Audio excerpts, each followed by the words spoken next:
Seated on the throne said, I am making everything new.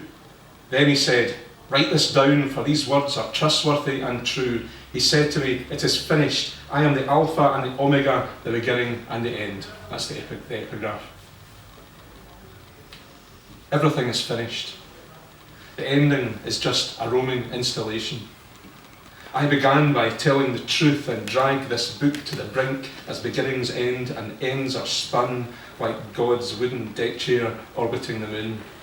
Or like the president building a 1,000-metre high wall without exit or entrance around the White House, a metaphorical personal Brexit. I know I am finished eschatologically, and until then I have lost my bearings. Faith takes another step along an unlit path. Doubt occupies the same footprint. Certainty is amber traffic lights stilling the city of mist, while everyone stalls, mesmerised, to watch the clouds burn up.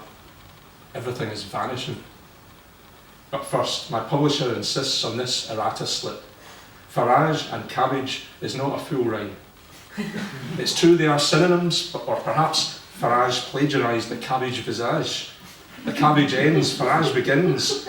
Soon, no one recalls the dense, flappy origin. One vegetable may hide another, just as a plagiarist may conceal a line source in Kenneth Coke by saying, I am making everything new, giving no credit to God or pound. I believe in imagination more than originality. The latest candidate wants my vote to cage foreign children for Christmas, to strip unelected citizens of heavenly citizenship, and the polls reveal the password to victory is feeling, not fact. It's true, even I told a few lies along the way, much like the first dog lost in space, barking mastery over the asteroids. Or Joe Total concealing his formation in totalitarian Manchester krautrock in favour of designer label Orwellian tote bags. Reinventions begin eventually to feel enough like truth that facts no longer prove otherwise.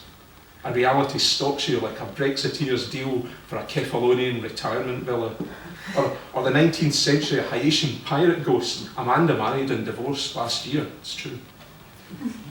Here come the latest blowhards, claiming no one can rewrite their work quite like they rewrite Frank O'Hara.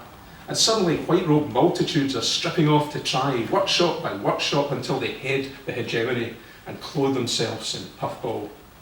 An age when saying nothing seems harder than detonating lies and spores from burst fruit lorries. Fungus Trump on Twitter, government by beforethought, gnome in a toadstool, his fishy hook deliriously flung to worms and slugs, an absurdist burlesque. I no longer feel myself. I'm a crude pantomime dame, permanently online, made up like a nursery villain, wigged and plastered with horror lippy to hide my grin, a product wrap swept into the marketplace on a high wave that immediately dies. I ghost Instagram poems for zombies, beginning them in Poundland, emerging fully formed for the end of days, when Omega will declare Alpha inadequately Hellenistic and distant as history. Everything begins elsewhere. The small voice of sanity still hisses at the oracle of industrial scale to make its vanishing worth its appearance. And finally,